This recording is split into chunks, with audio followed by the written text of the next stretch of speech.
Good morning, everybody. Welcome to day 2 of Black Hat 2015. Just got a couple of quick announcements for you. If you get a chance today, stop by the business hall located in Shoreline A. They've got some sponsored sessions in the theaters A and B. There's also, be sure and check out the Black Hat Arsenal in breakers DEJK. And also there's some sponsored workshops in Mandalay JKL.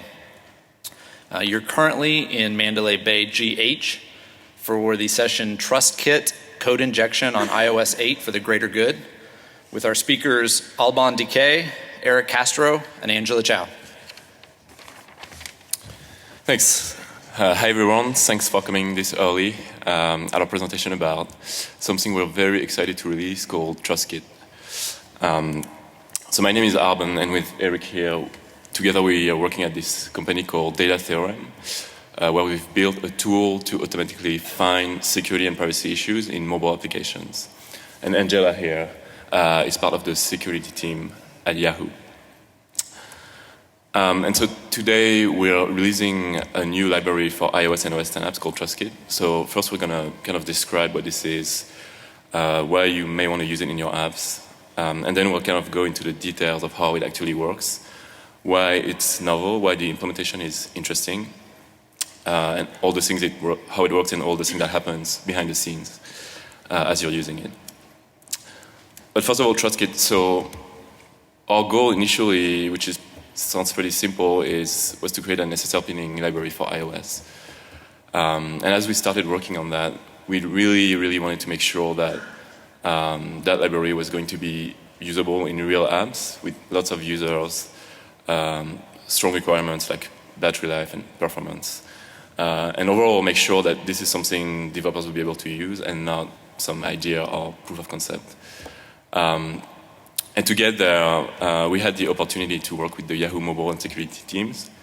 And Angela here is going to talk about her challenges when trying to deploy SSL Pinning at Yahoo. Thanks, Alban. So SSL Pinning, let's see. It's been talked about for years, and pretty much everyone in the security community agrees that it's a good thing to do. And I mean, like, who wants to trust hundreds of CAs where some of them are compromised, others are government-owned, and yet others that are dubious? And in the mobile app world, it's the perfect place to do pinning because you own both the client side as well as server side of the communication. So I thought, well, this is a great project to do. And when I first started to do SSL pinning for Yahoo mobile apps, I thought it would be an easy, straightforward project. Maybe just add a few lines of code to check for the right certificate, and that's it. Or so I thought. Until I hit into some technical challenges, as well as operational challenges, as we shall see. So first of all, what should we pin? Is it the certificate or the public key of the certificate? As we all know, certificates are often reissued with different extensions or expiration dates, so they're a little bit brittle to print to. And public key is better because it's not going to be changed as much. But even just the public key bits are not enough, as we also need to know the algorithm that the public key is associated with. So together, the algorithm, as well as the public key bits, they're called SPKI, or the subject public key info, and that's what we should really be pinning to. However, unfortunately, in iOS, there's no API to really extract the SPKI from a certificate. So I started looking all over the web for examples, libraries, and just to see how other people are doing mobile pinning. And I couldn't find one that used SPKI at all. In fact, most of them are just comparing the whole certificate itself. And then another challenge I hit on is how am I going to implement this? I don't want to go and find and modify every single instance of NSURL connection and NSURL session in all of the mobile apps that we have. And so I thought I'll be smart and use method swizzling. So I only need to do it once, and all the mobile apps would get it transparently. That is until I hit upon another problem, which is in UI web view, it's not using an SURL connection or an SURL session, and so therefore methods whistling would not work. And so we need to intercept the code at an even lower level. And finally, on the operational challenge side is like, how do I get buy-in from the product team? Blocking attackers is a good cause, and we do want to protect the user's data. But when you go to them and say, you have this great idea that you're going to block user connections, they're understandably a little nervous and say, which users? Or how many users are we talking about? And I don't know. Or what if we block the wrong connections? And so with that, we thought of a solution, which is to have a report-only mode. That way we can gather the data first to see what we would have been blocking before we actually enforce the blocking. And so business can decide with the data that they gather whether this is a good decision or not. And so there's no existing iOS library that does all these three requirements that I need. And I thought I probably would have to write my library from scratch until I met up with Data Theorem and I started telling them all my challenges and how I need to start this project, and they got interested. And so they say, why not start a collaboration project? And so here we are. So back to you, Alban. Thanks, Angela. So yes, we started collaborating, and all in all, we basically solved all these challenges. One thing was having a library that works on all your network connection on all the APIs. And we have that because the way we did it, if you look at the Apple network stack, there's a lot of different APIs you can use to do network connection. The low-level APIs like BSD sockets, to higher-level API like NSURL session, where you can do HTTP connections. What's interesting about that is for anything SSL or HTTPS, they all use secure transport. Secure transport, which is the one on the bottom right, is Apple's SSL stack, Apple's SSL implementation. So all these APIs, all the APIs you can use, they all use secure transport for SSL. So what we've done is we've extended secure transport with our library called TrustKit. And so we've added that SSL pinning functionality to secure transport. And once you do that, basically all the APIs can take advantage of that. All the connections are protected. And you'll see that in the demo. But so basically it works on all the Apple APIs, kind of transparently. You don't have to do anything. You don't have to find all the instances of NSURL connection. Then the other thing is it's very easy to deploy. You just set your pinning policy in the app's manifest. So that's how it looks like in Xcode. You just put the domains you want to pin, your SPKI hashes, some other settings. And it's all heavily based on HTTP public key pinning, which is a specification for browsers. So we've kind of done the same thing, but on iOS. So you have all these settings, and once you've put that in the manifest, you're done. So that's pretty easy. And then so we have SPKI pinning. As Angela said, there's no way to pass a certificate on iOS and get the SPKI, so we just have to ask the developer what the key algorithm is. There's no way around that, unless you want to write your own ASN1 parser or something. So that was the best solution. And lastly, we have a report-only mode. So it's just like also the HPKP spec. If your app somewhere on the device sees an unexpected certificate chain, it'll send you reports, and they look like that, which will tell you kind of what's going on, the certificate chain that was seen. And so it'll give you a global picture of people seeing, or users seeing bad certificate chains in the world. So we've solved all these things. That sounds pretty cool, but the right way to really see that is with a quick demo. So we have a demo of that. So it's basically, on the left you have a real phone with the burp CA pre-installed. So the burp CA is already trusted, and on the right you have a burp set up to proxy all the phone's connections. So the usual kind of man-in-the-middle setup. And with that, I have in Xcode an iOS app, a very simple iOS app called TrustKit demo, and I'm just going to build it and install it. And what it does, it's just a web view, and you can put a URL and connect to it. And so right now, when you connect to it, you can see all the traffic in Burp because there's the whole setup working, and the Burp CA is trusted in the app. So that's expected. And now I'm going to deploy TrustKit, and you'll see it's pretty quick. So the first thing I'm going to do is drag and drop the TrustKit Xcode project in the app. And then I have to tell Xcode that I want to actually embed TrustKit into the app, so you have to add the framework. And then the last step is just setting up your pinning policy in the app's manifest, in the info.plist.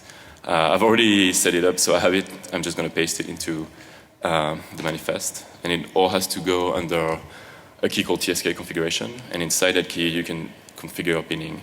And in that case, I have something for datatheorem.com, and I'm pinning all the subdomains, and I've set up all the hashes, the public key, SPKI hashes. And I also have a report URI, so reports are sent to this server if something goes wrong. So that's it. I'm going to rebuild the app, clear the history in Burp, and restart the app. And now I'm going to try to connect to datatheorem.com again. And when I try that, you get an HTTPS error. And you can't see anything in Burp. And then in the logs, you can see that TrustKit was checking the certificates, trying to find these pins, and didn't find them, so it returned an error. The only thing you can see in Burp is the actual report that was sent, because it was an HTTP URI. So it's the report sent to my server to let me know that something wrong happened. And that's pretty much it. So that took, 1 minute. And now you have SSL pinning in your app for all of your SSL connections. And you can use it now. We open sourced it this morning. And it also works in Mac apps, OS X apps. We'll talk a bit more about TrustKit at the end. But for now, we'll kind of give more details about how it actually works behind the scenes.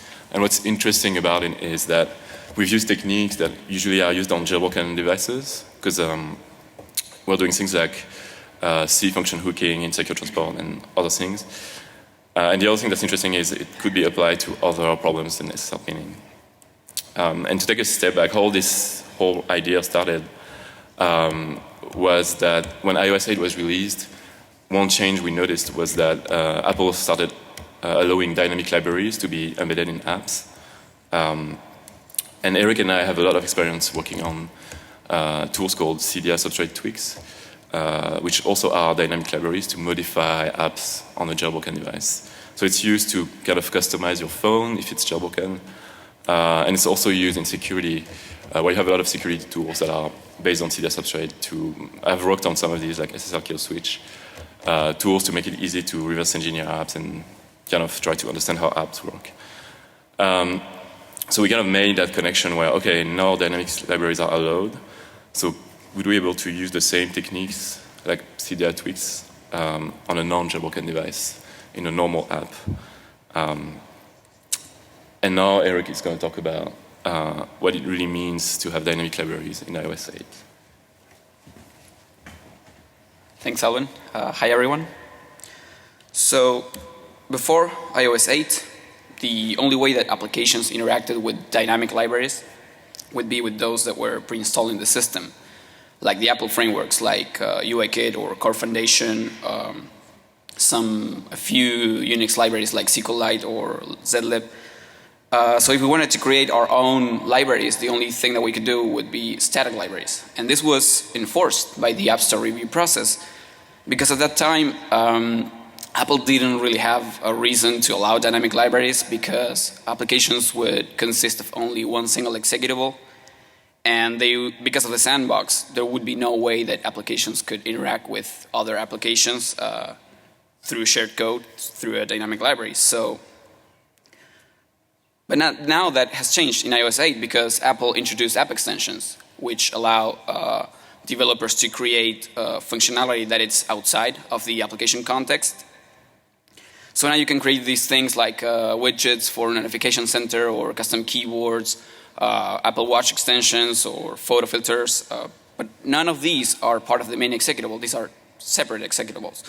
So it made total sense that Apple would start allowing dynamic libraries, because especially now that they're caring so much about the application size on disk, and you can see that as well with iOS 9, with features like app thinning, app slicing.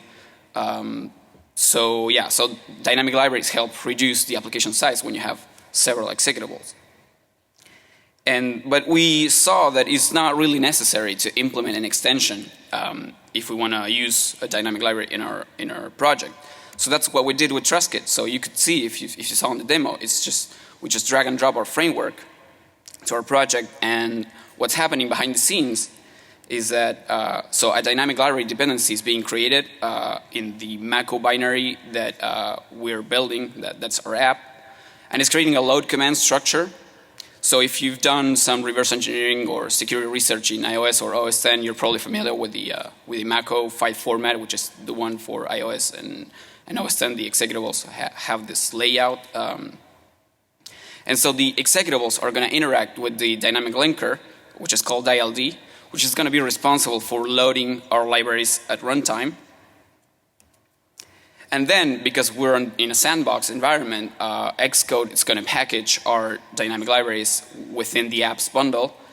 And the way Dylib is going to find them, it's going to use a couple prefixes in the load command structure. One of them is, for example, the executable path, which points to the full path in the apps. It's the app folder within the device inside the sandbox, and then there's the rpath prefix that allows for multiple search path locations for libraries. But then again, because we're in a sandbox in iOS, this is limited to only one single location, which is a frameworks folder that is created by Xcode when we build our app. And so if we check our application in a tool like Mako View, which allows us to inspect the Mako structure of our binary, we can see there that we have our load command, our load dylib command referencing our TrustKit library. And so we see the path, so it's located in the typical .framework folder. And then if we replace the value of the rpath prefix with the contents of the load command, the rpath, we can see that indeed there is a frameworks folder that it's inside the executable path. Again, that's the .app folder that it's in the device, the full path to it. So cool, we now know how libraries are loaded in iOS 8, which is no different from OS 10, but this is kind of new in iOS 8. And then we needed something to initialize our library. So we can make use of something that is called the constructors. Dynamic libraries can have constructors, which is basically a C function that it's called when the library gets loaded by Dylib in memory. So, and because this function gets executed before the app starts, it's a perfect place to initialize our hooks or patches or replacements. And if we had any settings, we can use this to initialize our settings. So if you look at the fourth bullet point, that's what it looks like. It's just a static C function with the constructor attribute. So to make a quick recap, when we added this dependency on our project, we're creating this load command that will basically allow the Dylib to get automatically loaded when the app starts. And then there's going to be the constructor that is going to get called right after that. And so basically, this whole thing takes care of the injection process of our library, which is different from what we were used to in our jailbroken environment. So now we can solve that with just the dependency mechanism. And then the only thing that was left is, okay, so we need to hook into functions, into C functions, which again is different from method Swissling, because again, with TrustKit, we're trying to make modifications in secure transport, which is a C API. So now Alban is going to tell you about a couple of alternatives that we use and the problems that we had and how we solved it. Thanks, Eric. Yes, so function hooking on a non-jailbroken device. Again, C function hooking, not method Swissling. We tried a few things. The first obvious attempt was to just try to package a CDR Substrate tweak into an app.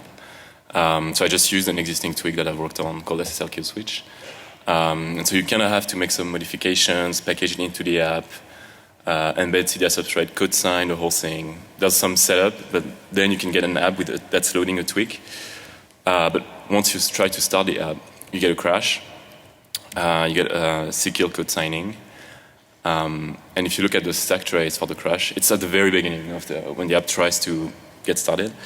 You have a stack trace, and in the stack trace, you have basically the first thing is the Dylib constructor, the Twix constructor. And then it's calling MS function hook in CDI substrate. And it crashes when you call MS function hook. If you've used CDI substrate before, MS function hook is the function you use to replace C functions. So let's say you want to replace malloc with your own implementation. You would use MS function hook to say, okay, replace malloc with this. So when you call it on a non-jailbroken device, it crashes. And the reason for that, without going into the details, is basically the way Substrate hooks C function is by actually modifying the very beginning of the function in memory. So it replaces instructions so that when that function gets called, it actually jumps to your own implementation. So basically, it's self-modifying code, which is not something you can do on a non-jailbroken device because you need memory pages where you can write code and then execute it. And there's a safety mechanism that won't let you do that. Won't let you do that unless you're running in a debugger. So just so you know, if you ever need to run a TDI substrate tweak on a non-jailbroken device, you can, but you need to be running in a debugger. But for a normal App Store app,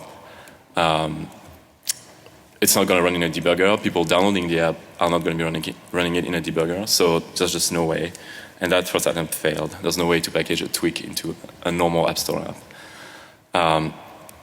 Something else we tried, it's kind of a well-known technique, DLD install libraries. So it's an environment variable, just like LD preload on Linux, where you can get your library to load and say, okay, I want to replace these symbols, for example, again, malloc, with my own function.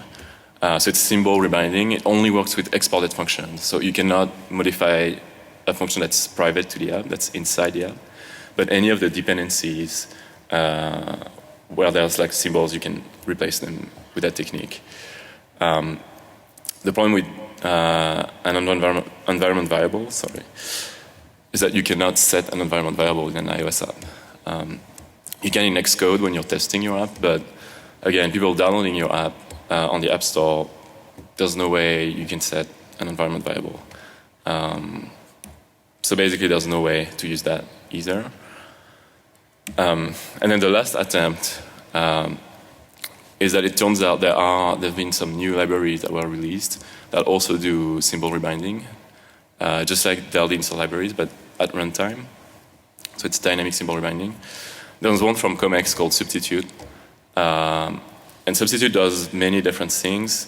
It can hook functions just like Substrate by actually patching the function memory, but it also has one specific function to do that interposition, which is going to work on a non-jailbroken device.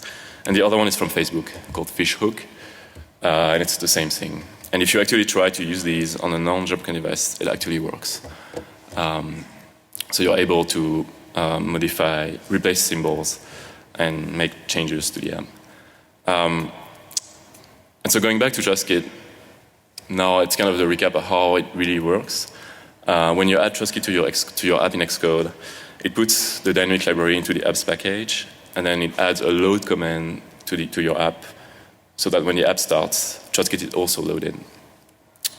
When TrustKit is loaded, it has a constructor that's defined, and so that constructor gets run. And what it does, it gets the pinning policy from the manifest, and then it sets up some hooks in secure transport. And specifically, it's extending that function called SSL handshake, which obviously takes care of the SSL handshake. And so it's extended to do SSL pinning. And for patching that function, we're using Facebook Fishhook. And that's why, as you saw in the demo, the only thing I had to do was to just drag and drop it. And I didn't actually change the app source code. This was just all taken care of. So that's how it works. So you should try it out. It's open source since today, very open license. It works on iOS and OS 10, and it's already on the App Store. It's not a proof of concept. It's not an idea. It's live on the store right now in one of the Yahoo apps and another app as well. And we're working with other companies who are interested in using it as well. The more people use it, the better, so you should definitely try it out and let us know what you think. And hopefully it'll be useful to you as well. And that's it. Thanks, everyone.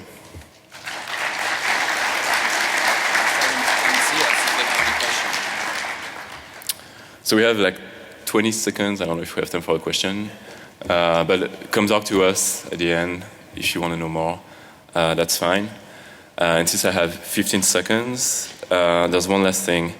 If you need to do security research on an app that's using TrustKit, I also released a tool to disable TrustKit on a jailbroken device. So it's called SSL Switch 2.